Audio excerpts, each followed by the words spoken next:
Hey, everybody. It is Monday, January 29th. You're listening to the Mo News podcast. I'm Moshe Mununu. And I'm Jill Wagner. This is the place where we bring you just the facts. And we read all the news and read between the lines so you don't have to. Jill, how was your weekend? A weekend with kids, Moshe. What can I say? The usual. Driving them around.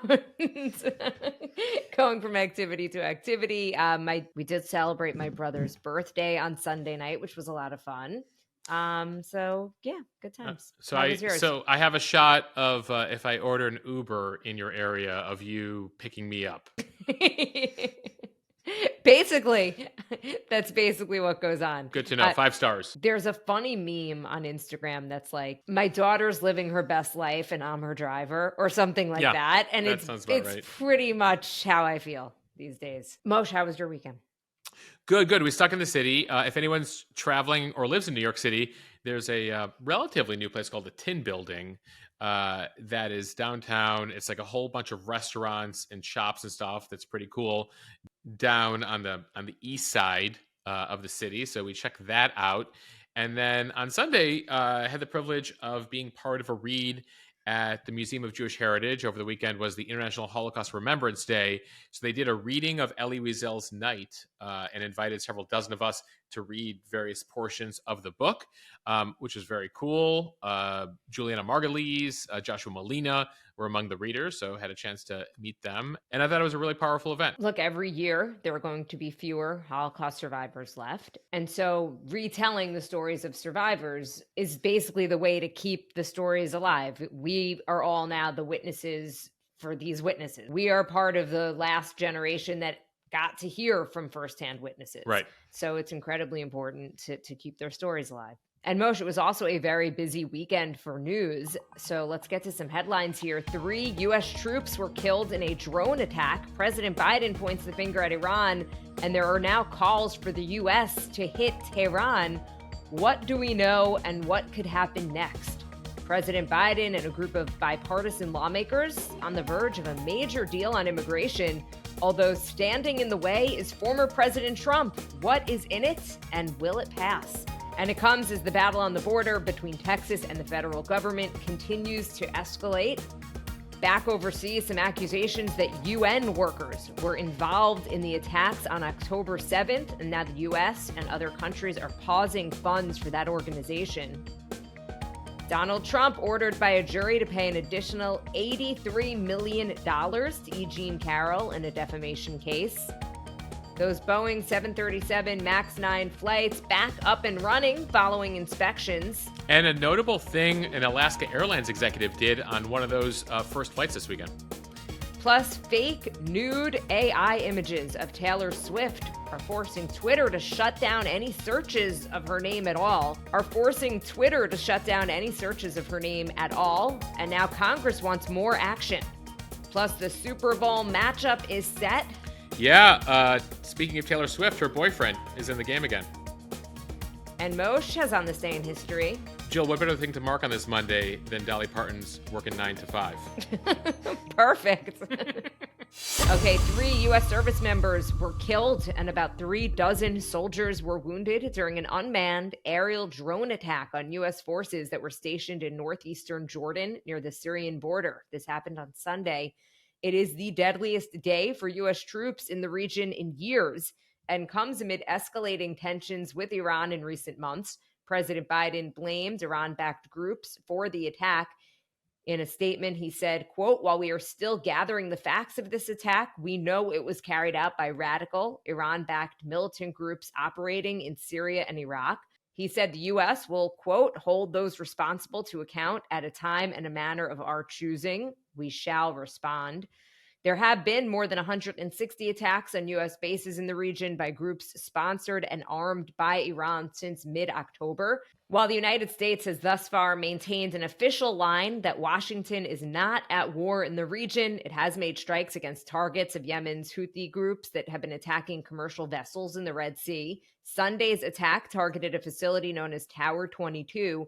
The base houses about 350 U.S. troops. It's located in the northeastern part of Jordan along the country's shared borders with Syria and Iraq, and they are among several thousand U.S. troops in the region focused on preventing a resurgence of ISIS, the terrorist organization that took over large swaths of Iraq and Syria a decade ago until a U.S.-led military campaign left the group decimated, although the group still has some military capabilities. Yeah, and that's one of the reasons the U.S. has maintained a presence there, including at this base. In a statement, the Iranian-backed militias, they call themselves the Axis of Resistance. These are multiple groups across the region. They claimed responsibility for the attack, saying it was, quote, a continuation of our approach to resist American occupation in Iraq in the region. It comes actually, there's a conversation happening within Iraq about U.S. troops finally leaving the country. Remember, there was the war in 2003, the big invasion. Obama pulled out troops in 2011. ISIS took off, and so the U.S. put troops back into Iraq in 2014. We now sit here 10 years later. Iran basically controls Iraq, and so some Iraqi officials saying, America, get out. And so now you have these more militant wings that are attacking using the excuse and the shield of Iran to attack U.S. forces. So as you mentioned, Jill, Biden says he's going to react, but many Iran hawks, including a number of Republicans in Congress, came out on Sunday saying, saying the U.S. has shown weakness here. After months of attacks, it's inspired Iran to continue to take things up a notch, and now there are 3 dead Americans. Here's just a taste of what you're hearing from the Senate Republicans right now. Senate Minority Leader Mitch McConnell said the administration needs to impose, quote, serious crippling costs on Iran immediately. Tim Scott from South Carolina said it is time to hold Iran accountable. Appeasement must end. Lindsey Graham, his colleague from South Carolina, hit Iran now, hit them hard. John Cornyn, the Republican from Texas, target Tehran. Tom Cotton from Arkansas, we need to have a devastating military retaliation. Anything else will show that Biden is, quote, a coward. I could go on, but you have a sense of where Republicans are coming at Biden here. And there are some people, and there are some Democrats, by the way, who feel that Biden has not been aggressive enough in his reaction to the 160 attacks we've already seen from Iranian proxy groups. Now, the White House is saying we want to avoid a war. We want to avoid an escalation here.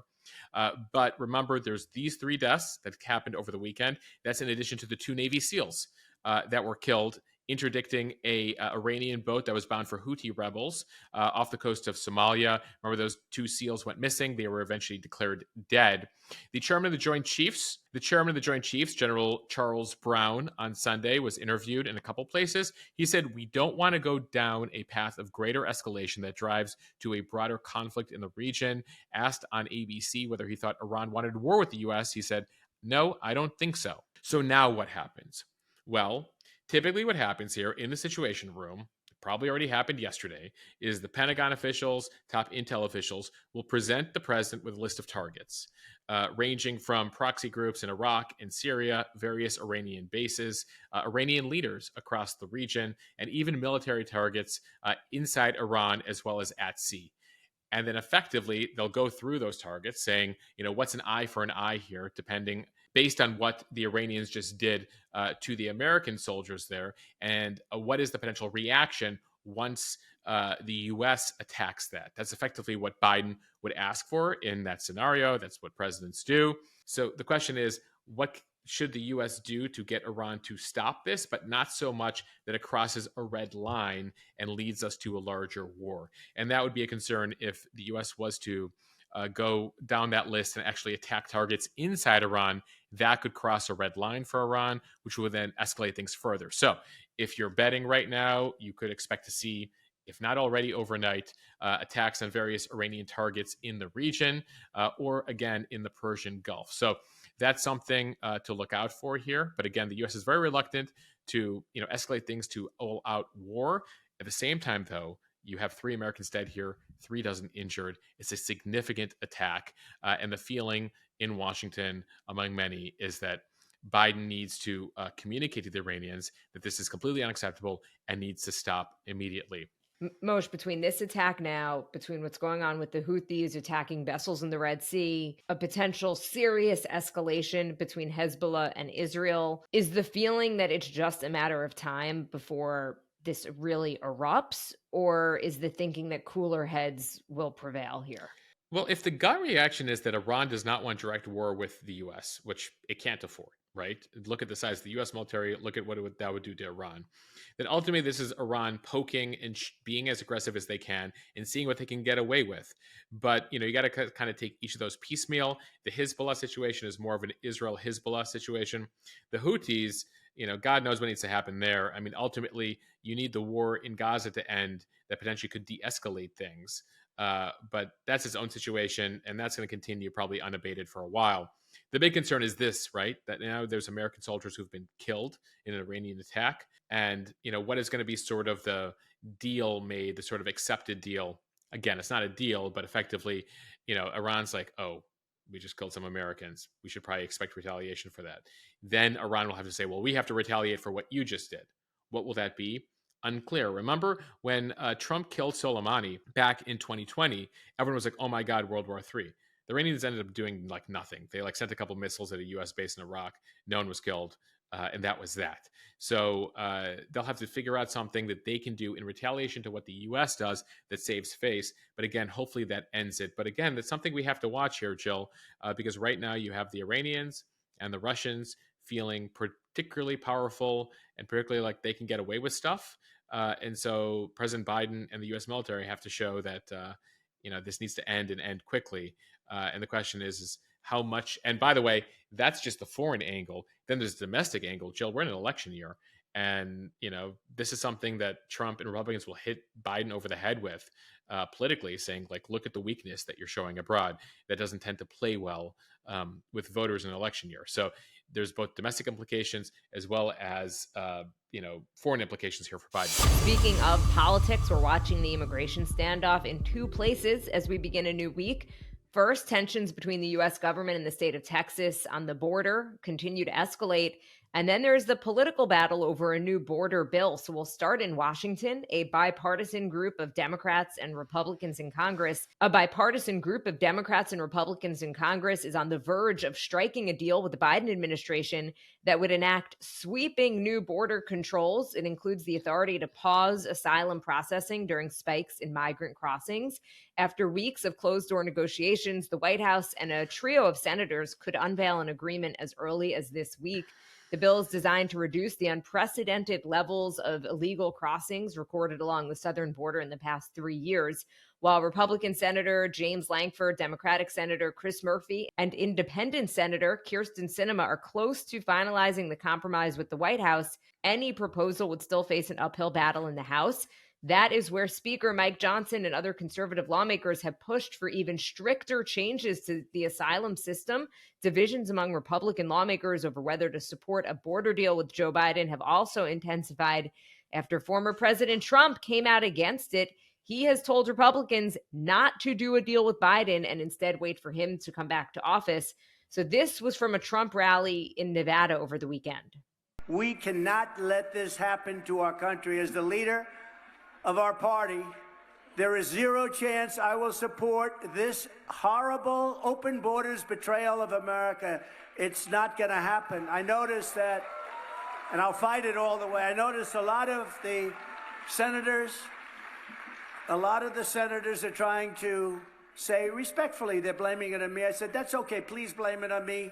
Please. Moshe, immigration has become a top issue for voters, and the Trump campaign does not want to lose it, even as everyone agrees that the situation on the border is an urgent crisis. As I said, this deal is expected to grant the executive branch the authority to pause asylum processing during spikes in migrant crossings, and it is also expected to raise the standard to accept asylum seekers and expand expedited deportation authorities. Yeah, if I took Biden's statement over the weekend where he was talking about shutting down the border and deleted his name and asked you whether that quote came from Biden or Trump, many of you might be like, oh, that's totally a Trump quote. That is where we've reached now on the border in terms of the crisis, right? Where Biden is literally saying, I'm ready to shut down the border. So again, we're waiting on the final language of this deal, but under what's been put out there, the proposed deal, the Department of Homeland Security would be granted the authority to shut down the border if the daily average migrants crossing reach 4,000 over a 1 week span. And by the way, we have days recently where we've seen 7,000 or 8,000 people come across in a day. So this would probably be pretty effective pretty quickly. Certain migrants would be allowed to stay if they prove they were fleeing torture or persecution in their countries. Remember, it's impossible to close the border to asylum seekers because of current U.S. law that goes back decades. In fact, Trump tried to do it multiple times while he was in office and was shut down by the courts. So that's among the provisions here, though the senators were out over the weekend saying, please, everybody, wait for the final language before you criticize it or get concerned about it, including that was Langford, the Republican, saying, Trump, wait for the details here before you try to get people to vote against it. It does come, as I mentioned, the White House, Biden have had to move far to the right here on this issue. Just last year, they said, stop using the word crisis to describe what's happening on the border. And now it is, in fact, a crisis that even they agree is a crisis. Republicans see a huge opportunity here to do more to get control of the border. It's something they've been asking for a while. It's why Mitch McConnell and others have said, let's make a deal here. And Trump saying, whoa, this is a big issue for me this election year. Please don't make a deal. So we'll see what happens there. Meanwhile, staying in Washington here for a second, House Republicans over the weekend took a significant step forward in their effort to impeach the Homeland Security Secretary, Alejandro Mayorkas, over what they say is neglect over the border. They have now formalized impeachment articles, 2 impeachment articles. One says that Mayorkas displayed a, quote, willful and systemic refusal to comply with the law. The second article argues that he breached public trust by making false statements and obstructing lawful oversight. The Department of Homeland Security responding, saying Republicans have undermined efforts to achieve solutions here. They're ignoring facts. They're ignoring legal scholars. They're ignoring the Constitution. They think the whole thing is nonsense, but Republicans see an opportunity here to, again, in an election year, impeach the Homeland Security Secretary. They're set to look at the articles of impeachment on Tuesday. The House committee is. You can imagine that passes. It would then go to the floor. Speaker Johnson does not have a date yet for an actual impeachment vote on the floor. That would be impeachment, remember. But it would be pretty anticlimactic. Yes, remarkable, but also anticlimactic. It would be only the second time in history that the House has considered to remove a cabinet official. The last time we saw that was the 1870s. But the Senate, controlled by Democrats, you actually need 2/3 of the Senate to convict and remove someone after impeachment. That's something we learned during the Clinton impeachment and during both Trump impeachments, and they didn't have the votes. So there's no way Majority Leader Chuck Schumer is impeaching his own party's Homeland Security Secretary. So this is sort of just a rhetorical, political thing by House Republicans. Democrats, again, say there's no legal basis here, that they haven't offered evidence, and this is basically making a joke of the impeachment process. But Republicans pretty serious about this, so that's another headline we're watching on this front. Meanwhile, down on the border, the battle between Texas and the federal government over who has final authority to deal with undocumented migrants continues. So Texas's Attorney General on Friday forcefully rejected a request from the Biden administration to grant federal immigration officials full access to a park along the southern border that the state National Guard has sealed off with razor wire. For 3 weeks, the federal government and Texas have clashed over Shelby Park. It is a city-owned public park in the border town of Eagle Pass that was once a busy area for illegal crossings by migrants. Texas National Guard soldiers deployed by Governor Greg Abbott took control of Shelby Park earlier in January and have since prevented Border Patrol agents from processing migrants in the area. The Department of Homeland Security, which oversees the Border Patrol, had given Texas Attorney General Ken Paxton until Friday to say that the state would relent and allow federal agents inside of the park. On Friday, however, Paxton denied that demand, saying Texas state officials would not allow DHS to turn the area into, quote, an unofficial and unlawful port of entry. Yeah, so literally it's a park, and they've blocked off the feds from this. Now the feds have to go to court to access the park where they're processing people. And Texas is like, no way, no how. This is what we're doing, and you have not done enough, and so we're stepping in here. And so we told you last week about the whole razor wire fence debate that's happening. By the way, Border Patrol came out over the weekend, Jill, and said, we don't even have time to cut down the razor wire at this time. even though the court has granted us that authority, and we're trying to work with Texas authorities. So it feels like there's multiple layers happening here. And even there's some people on the federal level who are like, let's just keep up all the fencing and every type of thing we have up right now to block people from coming across the border. A reminder here, immigration enforcement is officially federal responsibility.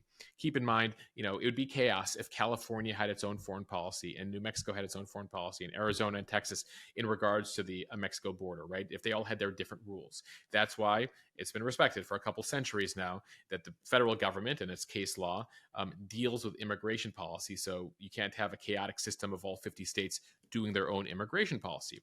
But Texas here has been arguing that as far as illegal immigrants is concerned and migration, that the government feds are not doing enough and they're stepping in here.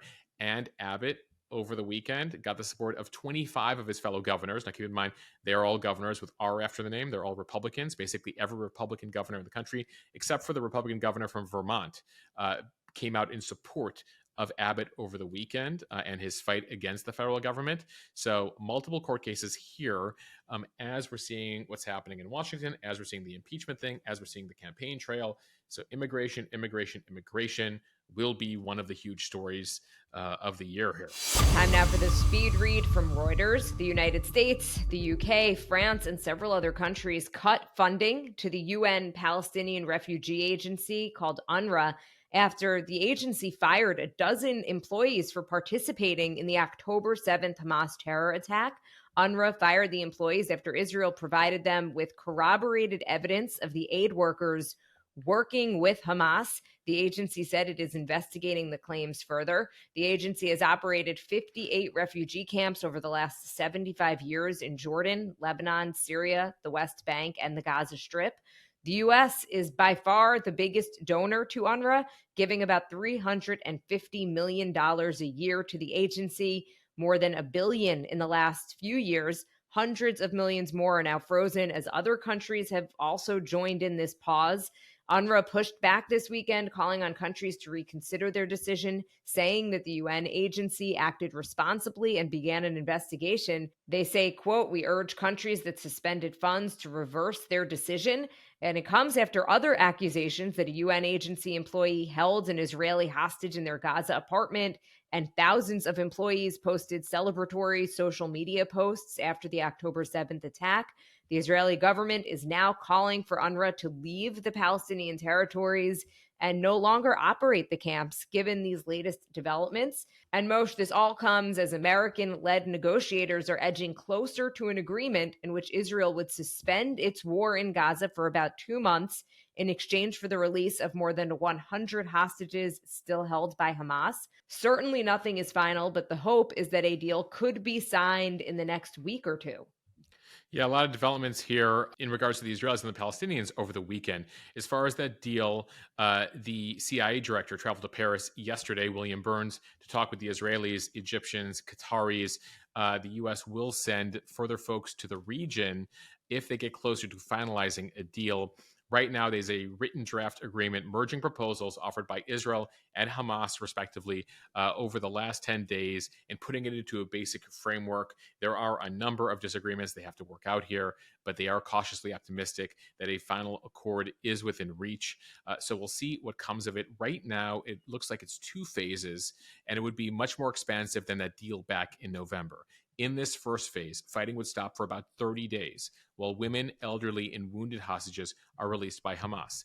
During that period, the two sides would then work out a second phase that would suspend military operations for another month in exchange for Israeli soldiers being held by Hamas, as well as male civilians. They got to figure out the ratio. Remember last time Hamas demanded 3 Palestinian prisoners for every 1 Israeli hostage. So that still has to be negotiated. They believe that that is solvable. The deal would also entail more humanitarian aid into Gaza. Now, again, this would not be a permanent ceasefire, and that's something Hamas has demanded for the release of the hostages, but they believe that a 60-day deal, which was effectively what the Israelis have been proposing in the last week, if you already go 2 months without war, the hope is that that would effectively end the war. Jill, one other development that took place on Friday morning that we just want to update you on for the pod listening audience. The UN International Court of Justice made an interim ruling on Friday. This is the accusations by the South Africans that Israel is committing genocide in Gaza. Though the ruling on Friday that came out from the 17 justices of the International Court of Justice here just deals with the initial request by South Africa to demand a ceasefire. In this initial ruling, the court said that the overall case has standing, meaning it's plausible that genocide could be happening, but we'll deal with that at another time. There'll be some sort of trial that could be years out. As far as the South African request to demand a ceasefire, the court rejected that, but did demand that the Israelis do their best to prevent genocide, prevent civilian casualties, stop and punish extreme rhetoric, and allow in more humanitarian aid. They also, in the ruling, called on Hamas to release the Israeli hostages. Again, this is an initial emergency ruling by the court. They did not call for a ceasefire, but did determine that the case has standing. Remember, the Israelis, the US, the UK, Germany all said that the case is meritless here, that there's no genocide happening, that a no ruling at all is necessary. Ultimately, though, the court's saying, we're going to look into that. And the reaction on the other side, South Africa, the Palestinians, Hamas, all issued support for the ruling and the trial ahead. And that all comes as the death toll in Gaza surpassed 26,000 over the weekend. About 40% of those, according to the Israelis, are fighters of Hamas, and the rest civilians. From the Associated Press, a federal jury on Friday said Donald Trump must pay E. Jean Carroll a total of $83.3 million in damages for defaming her in multiple statements. Carroll's lawyers had asked the anonymous 9-person jury for heavy damages against the former president. Carroll is a former columnist. She was awarded $18.3 million in compensatory damages and $65 million in punitive damages. Friday's defamation damages are in addition to the $5 million that Trump already was told he'll have to pay Carroll last year. That is when another jury found that he was responsible for sexually abusing her in a department store in the mid-1990s and then defaming her. Trump then went on to attack her dozens and dozens of times after that first verdict, leading to this latest defamation trial. Carroll argued that those attacks led to constant threats and harassment from Trump supporters. One attacker reportedly told Carroll to, quote, stick a gun in your mouth and pull the trigger and send yourself to hell. Another told her that, quote, the penalty for lying about rape should be execution by hanging or firing squad. Yeah, the Trump attorney, Alina Habba, portrayed Carroll as an attention seeker who could not prove the threats she received were the result. The Trump attorney, you might have seen her on TV in recent weeks, had portrayed Carroll as an attention seeker who could not prove that those threats that she received were actually as a result of Trump's denials rather than her own accusation. The Trump attorney tried to argue to the jury, this is about some people in their mother's basements who will always be mean on social media. Well, clearly the jury did not buy it. After a couple hours, they came out with this verdict. Remember, Trump skipped the first defamation trial that you mentioned. He was found liable for sexual assault there, as well as the $5 million. So he showed up at this trial, and it led to a lot of theater, as we told you about on last week's podcast. Jill, you made a point of mentioning the jury there is anonymous. The judge actually told the jury, which was 7 men and 2 women, that they're free to speak publicly, but they should not reveal the identity given the state of our politics right now, that you never disclose that you were on this jury is what the judge told them.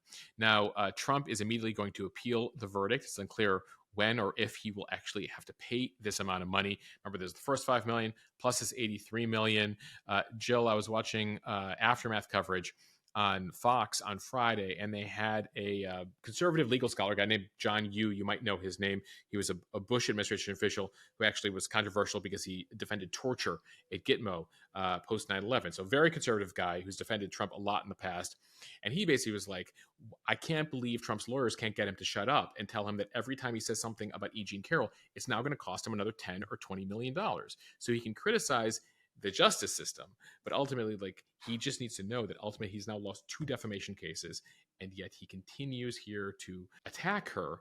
And already, you know, you've seen another post on Friday. So will there be a 3rd defamation trial? So that was fascinating to watch over the weekend because, you know, many people were asking about this amount of money, but I think it speaks to effectively the court telling Trump just shut up already. You've already had a ruling, and ultimately, what is an amount of money that'll get you to understand that defamation is not okay and it's having an impact on this woman's life? Meanwhile, back on the campaign trail, Trump still dominates as Nevada and South Carolina vote next month, and Trump looking like he's going to win both. Nikki Haley said yesterday that regardless, she is committed to staying in the Republican presidential race at least through Super Tuesday. She wouldn't say whether she would still be in the race by the time the party's nominating convention rolls around in July. Yeah, so Super Tuesday is the first Tuesday of March. That's when more than a dozen states will vote. It's hard to see, Jill, if she gets embarrassed in her home state of South Carolina, how she can make it there. But at the same time, she is the only other person really left in the race here. So she's sort of just waiting this out and seeing if, she strikes lightning in some way, shape, or form. But it does not look good for her right now. On Super Tuesday, you have a lot of big states voting. You got California, you got Texas. And the Trump people over the last 4 years have made a point of really getting involved in state Republican parties and changing the rules to benefit him. And so California is basically winner take all. Texas is winner take all. What does that mean?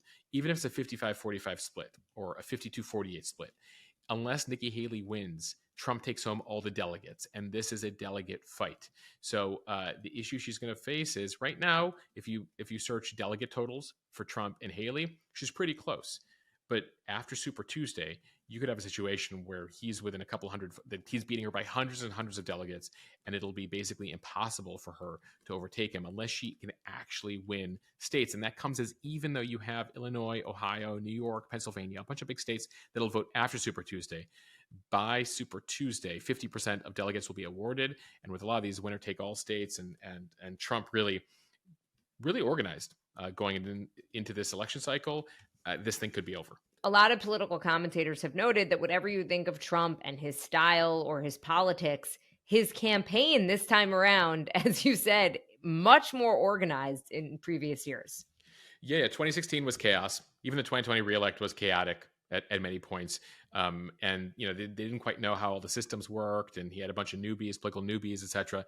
This time around, he's hired like a very serious operation that ensured they learned the rules and learned how to change the rules to benefit him. And you're seeing the results of that now. From the Hill, after being grounded earlier this month to go through inspections, Boeing 737 MAX 9 planes returned to the skies, and it came several weeks after a midair blowout occurred on an Alaska Airlines flight. Alaska Airlines resumed commercial flights on the Boeing 737 MAX 9 jetliners Friday afternoon with a flight from Seattle to San Diego. The airline said the planes will only return to the air after the rigorous inspections are completed and each plane is deemed airworthy according to FAA requirements. Alaska's Chief Operating Officer, Constance Van Meulen, was on the first MAX 9 flight and sat next to the window in the same row 26, where the blowout occurred on the earlier flight. Yeah, I thought that was a nice move by executive there, saying, I'm going to reassure everyone by sitting in that seat myself. So notable move there. Remember, though, United has the most number of these jets. They resumed their flights on Saturday after they got a green light from U.S. regulators. The FAA gave them basically a set of orders to get them back in the air midweek last week. And so they got that underway. And this is a big deal for United, by the way. They have the largest fleet of MAX 9s.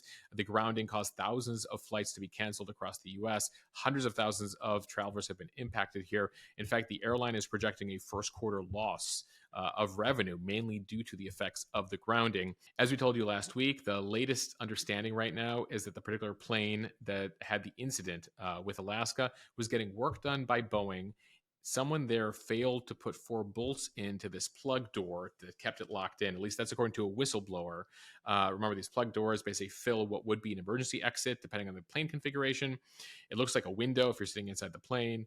Bottom line, those 4 bolts need to be there. Effectively, they were not put in. Alaska and United have now been inspecting all their planes. And by the way, finding missing bolts, finding loose bolts. So there's a lot of questions being asked of Boeing. Their CEO was on Capitol Hill last week, and he is under fire. There was a Financial Times piece over the weekend with a bunch of airline execs Airline Pilots Association, saying it might be time for him to go. And remember, the current CEO of Boeing came in 2020 to fix the situation because of the MAX 8 disaster in 2018, 2019. He's had 4 years to fix it. It appears some people are losing patience with him now. From ABC News, millions came across fake, sexually explicit AI-generated images of Taylor Swift on social media this week, underscoring for many the need to regulate potential nefarious uses of AI technology. The White House press secretary said Friday that they are alarmed by what happened to Swift online and that Congress should take legislative action. A variety of sexually inappropriate and offensive fake images created by AI of Swift were making the rounds on X, formerly known as Twitter, to the disgust of many people on the platform. AI images are pictures that are generated through artificial intelligence software using a text prompt. It can be done without a person's consent. Users on the platform have raised fears about how easily AI can be used to post fake images, violating the subject's privacy. Some are also taking action to report the Swift posts. Over the weekend, X blocked all searches for Taylor Swift entirely. Any searches for terms like Taylor Swift or Taylor AI returned an error message for several hours over the weekend. Yeah, that change actually meant that even legitimate content with her, one of the world's most popular stars, was hard to view on the site.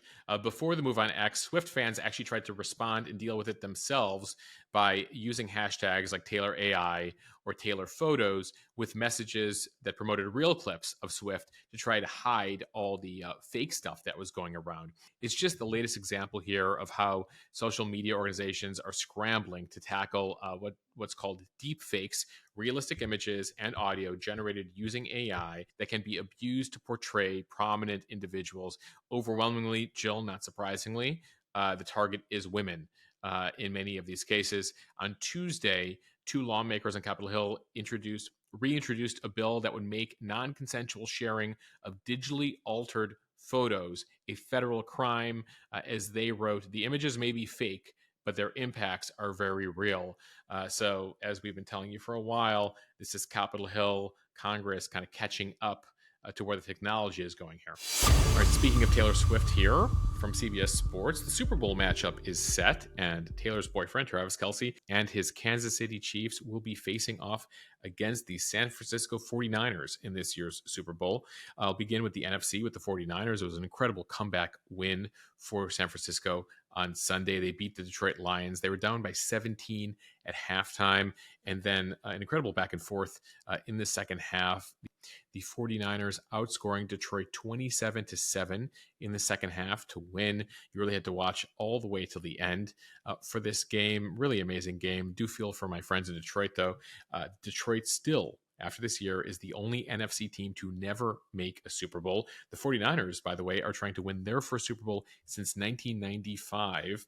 They were in the 2020 Super Bowl, interestingly, against the Kansas City Chiefs. So this is a rematch of the 2020 Super Bowl. Speaking of the Chiefs, they're now going to their 4th Super Bowl in the last 5 seasons after their win yesterday, 17-10 over the Baltimore Ravens. Patrick Mahomes, Travis Kelce, and of course, Taylor Swift among those on the field, celebrating the big win and the return to a very familiar place for this team, the Super Bowl. And Moshe, if you think that people are exaggerating when they say that young girls are now watching NFL football, this game was on while we were celebrating my brother's birthday, and he has 2 young daughters, plus my daughter. Were literally watching and screaming every time Taylor Swift was on the screen. And then she also ran onto the field after they won, and they were screaming again, and they were like, how many touchdowns did he get? Blah, blah, blah, blah, blah. And I'm like, it was just so funny because they know nothing about football and are clearly extremely interested all of the sudden in the NFL. Jill, the estimate right now is that Taylor Swift has had a $330 million impact on the Kansas City Chiefs and the NFL this season. That's the estimate so far in terms of jerseys sold, ratings, all basically what you're describing. Okay, so the Chiefs hope to repeat as NFL champions after winning it all last year. They're going to try to be the first team since the 2003-2004 Patriots to win back-to-back Super Bowls. Quarterback Patrick Mahomes and coach Andy Reid still have a ways to go before reaching some of the Pats' records, though. Tom Brady and coach Bill Belichick won 6 Super Bowls. If the Chiefs win this year, it will be the quarterback and coach's 3rd win together. Super Bowl 58 takes place in 2 weeks in Las Vegas. It kicks off at 6:30 p.m. Eastern on Sunday, February 11th, and it airs on CBS. Usher will be headlining the halftime show this year. And one more note, Jill, on Taylor Swift, because, there's a lot to talk about here.